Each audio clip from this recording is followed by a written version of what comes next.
All right, Coach, welcome back into the podcast. Obviously a disappointing week last week on the road.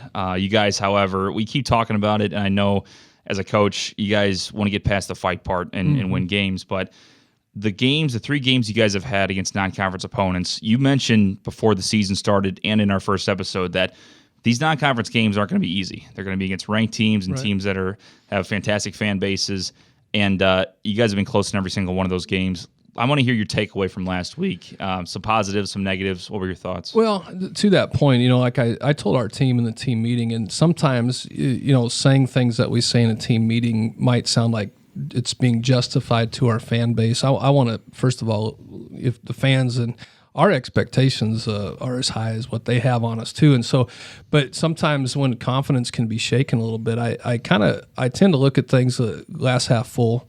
We're 1-2 in our D2 record, and we're 1-0 in conference right now. And our ultimate goal is to be a conference champion. So all of our goals are intact.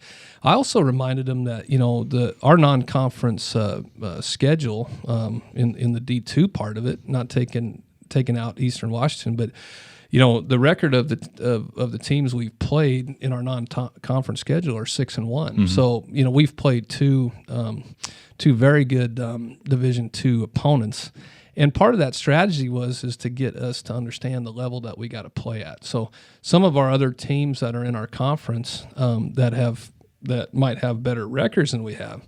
One of them is their non-conference opponents' total record is like 3 wins to 6. Right. 6 losses. The other one was 2-2. So it doesn't mean it's not strategic. But like I said, I don't get caught up in that stuff. What we need to focus on right now is how do we instill the confidence back in our team that how do we play 4 quarters, and that's the fun part of coaching is every week you're trying to identify another problem and make a solution for that. And we're a very good football team. We need to get our kids to believe they're a good football team and play 4 quarters of football. Because if we do, once we put a whole game together, there's a lot of things that contribute to that I just think, we don't talk about injuries. We don't talk about road trips and 9-hour. Yeah, a lot of those things, but that's the things you got to overcome. Right. But inside the walls of our program, you see some of the things that we're trying to overcome right now, and I think if we get some of those things cleaned up, I think we're going to be fine. But we've really started off with a great week. Our kids' morale is up. They're frustrated that they lost a game on the road that they should have won, but you can't dwell on it. And so the things we've learned out of these 2 D2 losses have been great for our future.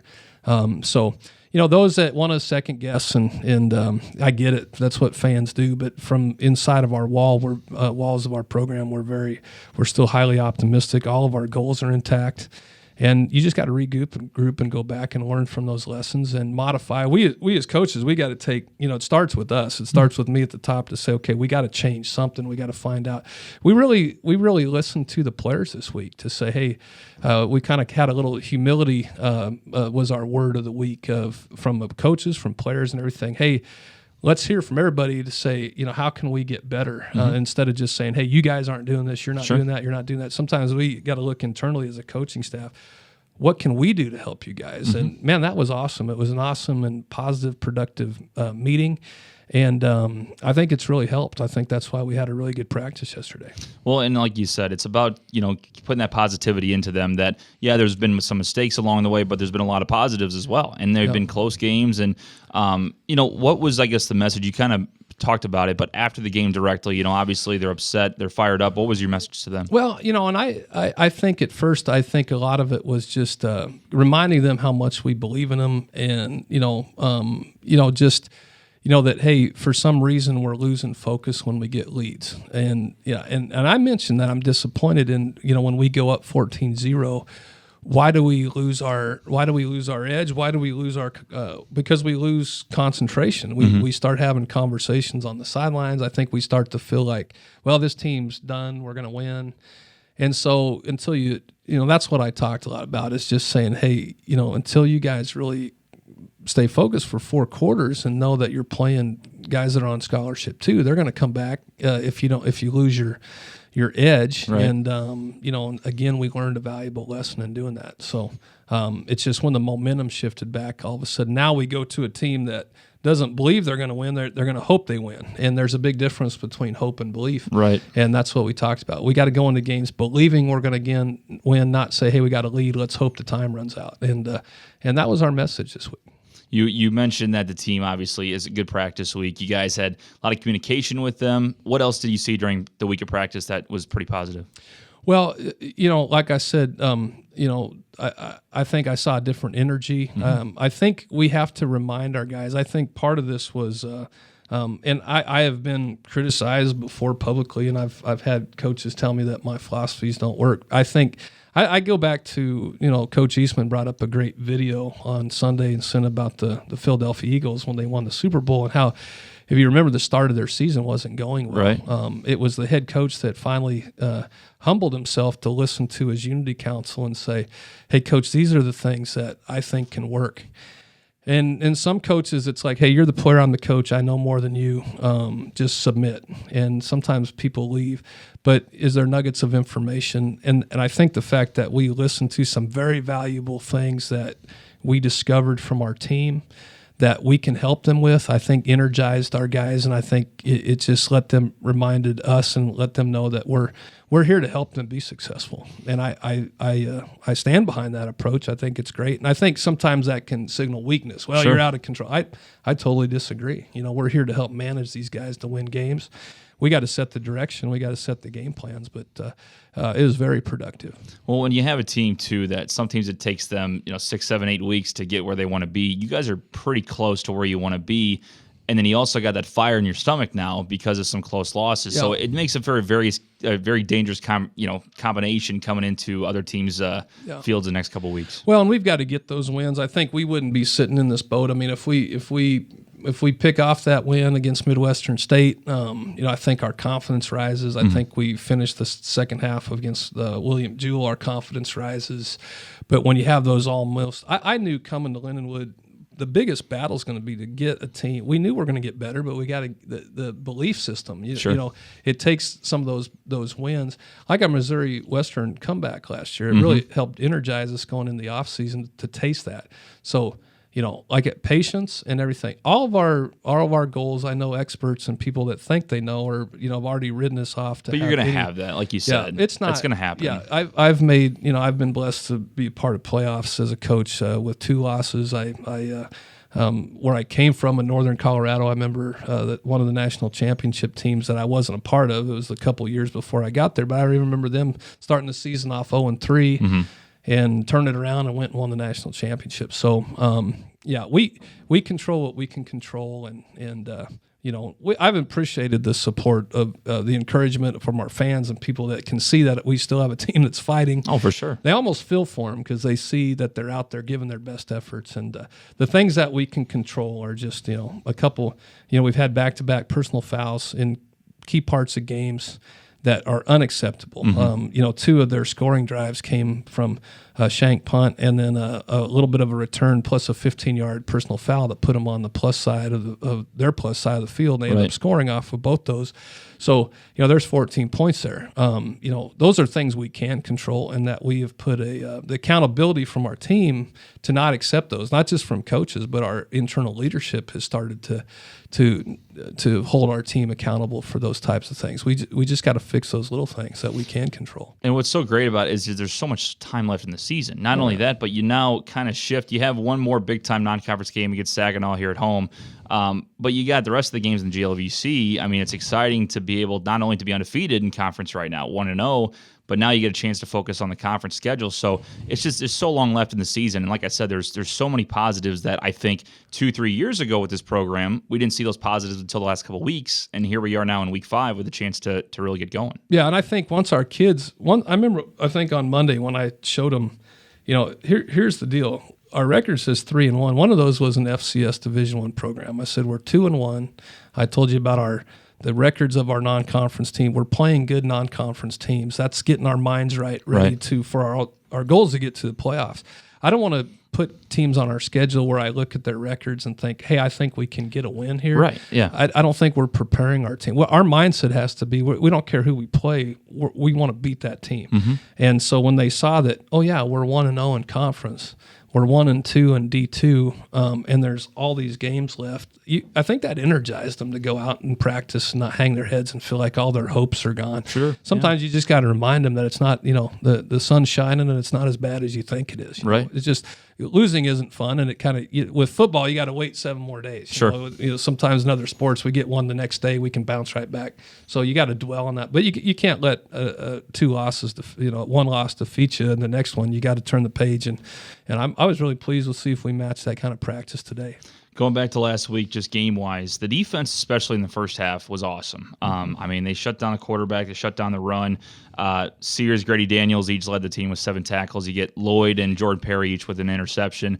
I mean, the defense just seems like it's kind of clicking at the right times and everybody just getting to the ball. Yeah, no question. They're doing things. I think – what I love about our staff and our, number one, we recognize right now, we got to get our confidence in our offense back up because they're so explosive. And, I was kind of proud of how, not having a couple players, Nash being out the last couple of weeks, I mean, adds a different component to our offense. Sure. To have him coming back helps. I think, when, we didn't handle some new looks that we saw on Saturday, stuff we just didn't see on film that sometimes when you see a different pressure and a different front look that you haven't really been ready for, we have to adjust to that. Again, that's a good lesson we learned because we didn't handle some of the pressure that got us in long situations. But our defense is not discouraged with our offense. I don't hear this back and forth. Defense is playing very well. For sure. And playing well enough for us to win. And like I said, we'll get the other fixed. And the offense-wise, obviously, I mean, Cade struggled a little bit, 3 interceptions. A couple of those plays, though, like I said, it was kind of maybe a wrong route ran or something like that. And the other thing, too, is when people look at, records and scores and everything, like the score from this past weekend doesn't show the game because there's a late pick 6, little right. things like that don't really come into play. That game was a touchdown game the entire time. The offense, though, showed some good signs with Peyton once again. I mean, he's just a guy that you throw it to him, he'll find it. I mean, especially on 2nd and 3rd down inside the red zone. Another touchdown, leads the team in receiving. I mean, what can you tell me about what have you seen from him so far? Well, I mean, he, Peyton's at that point too, where he will be the first to admit that he wants to be, he's a playmaker. He's a guy that energizes our off. We hear about Eric. We hear about Peyton. Is sometimes when sometimes the momentum shifts, we have with young player, Peyton's still a young kid in our program. It's kind of like, hey, we got to keep our energy up, and I think he's we hear a lot about Eric Hinneman and the plays he's made, but obviously Peyton is another guy that just instinctually is a playmaker, and For sure. he wants to keep rising up, wants to keep being more of a leader in the receiver core too, and we have other guys too and weapons. I think that's where Cade, Cade will tell you he's the first one to stand up and say, this starts with me. I didn't play well, and that's what I love about him as a leader and as a captain. He's a warrior, but challenging other kids to step up that can be playmakers to take a little pressure off of just Eric and Peyton is another thing. And like I said, we have to, injuries are going to happen. And when you lose a potential home run hitter in Nash in the run game, we've had other kids step up and done a good job, but that our team has to learn that, hey, even though that kid's not playing, somebody's got to step up and Sure. do that. That's part of the growth process of a young football team. What is the status on Ethan and Nash going into this week? Well, Nash and Ethan are both, Nash is back for sure, and then Ethan will be kind of game day, but progress is looking really good. We're at that season where we've got some banged up players. Darius Williams, I mean, he's been nursing a hamstring for a lot of years. To have D-Will back is going to be a good energy boost to our defense too, because he plays with a lot of passion out there. He's been playing sparingly to kind of protect his hamstring a little bit. To have him kind of fully recovered now and going into a game with is exciting too. We're going to get some of those guys back too, and so I've been proud of how some of the things that we don't people don't really know what's going on. You got to overcome those. And I've been pretty proud of how they've overcome some of those things that, Definitely. That a lot of people don't even know that's going on. Well, that's the thing. I mean, some football fans, whether just Lindenwood fans or football fans in general, if you're a real football fan, you look past inside the lines. You know what I mean? Yeah. Like past the stat sheets, and you kind of understand what's going on with injuries and with just what guys are doing off the field and stuff like that. So that you're right. I mean, some people just kind of look at records and look at scores and they go from that, but maybe they didn't see what happened to make it that score at the end of the game with 2 seconds left. So that's something you're going to have. I mean, that's just football. That's any sport really. But it is frustrating probably to just see people saying things that they don't understand. Well, the only time I have to tell, if you have people that say, well, their season's playoff hopes are up in arms, and there's no way they can do this and do that. The only reason why I address those with our team is so they understand that don't look at it, don't believe it, because it's not true. I don't really care. I mean, because until you kind of walk in our shoes and in any team situation, you don't know everything that's going on. Our job is to teach kids to overcome the obstacles. And so we always talk about eliminate the outside noise and don't let that affect you. And that's why I kind of came back to them and say, when kids start asking a couple questions like, hey, coach says, I don't want to act like I'm getting out ahead, but has this affected us here and there? And I'm like, guys, well, we can't afford to do many more of these losses. Right, but you control your destiny from right now. Here's the good news: we're 1-0 in conference. Go win the next game and the next game, and if you end up as a conference champion, then let the chips fall where they may. But your chances are going to be a lot better for sure. So they get that little hope, like, okay, yeah, we are in control of our destiny. Yeah, it helps the confidence, like you said. But it seems like a team that we obviously know they have great chemistry. It's great talent, and just coming together, it's going to work out really well. So yeah. Confidence is a big part of any team success, and we have the skill, we have the players, we've got the coaches and the schemes to be a dominant football team. We have to teach them and convince them to believe that in themselves, and just go play. And sometimes you got to remind them it's a game. Go have fun. I think sometimes when the momentum shifts, I see us not having fun anymore. And when this team has fun, they're very explosive.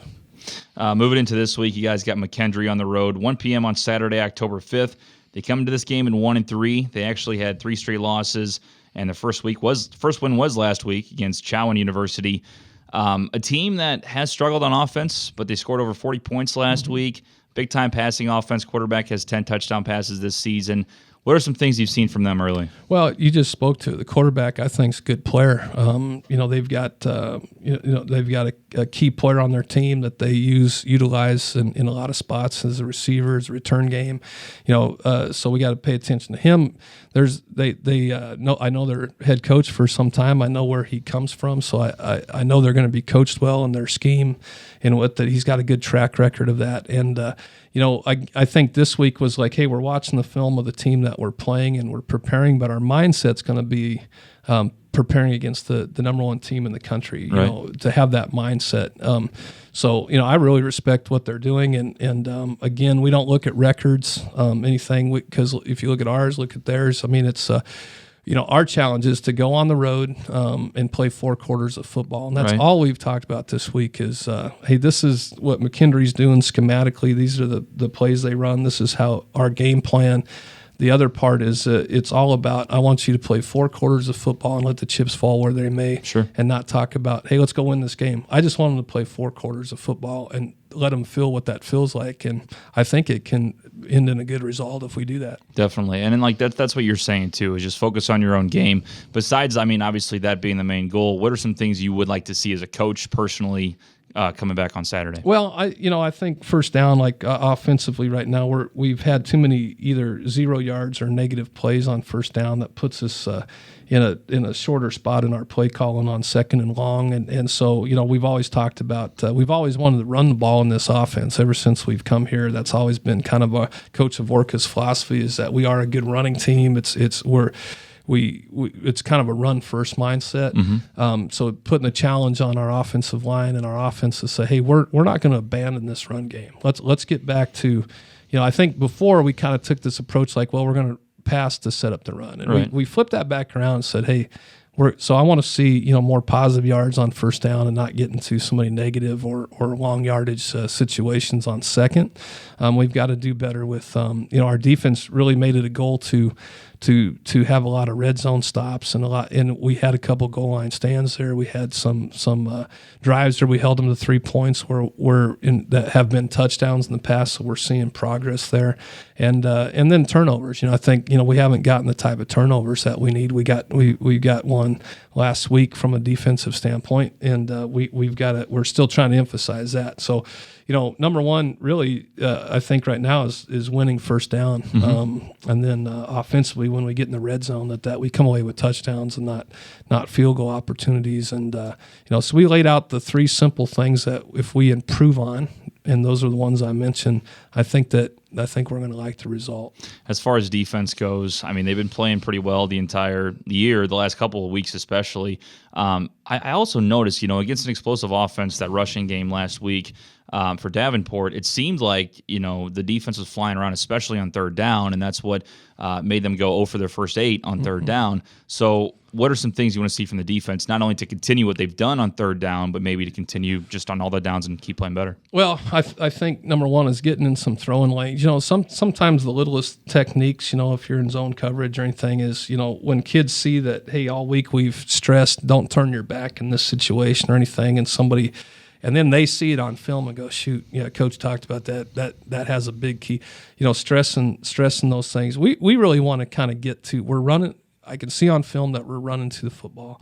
I want kids to take chances on getting some interceptions. Sometimes I think they're wanting to drive on some balls, but they're playing at. But I don't want to give up this. Play with that aggressive kind of mindset to not throw caution to the wind, but hey, go make plays. I mean, if we go for an interception, you miss it, the kid catches it, and he gets a 15-yard gain. So be it. Right. Be aggressive. So taking some of that feeling of fear and doubt off of them and just go, hey, go have fun, go play.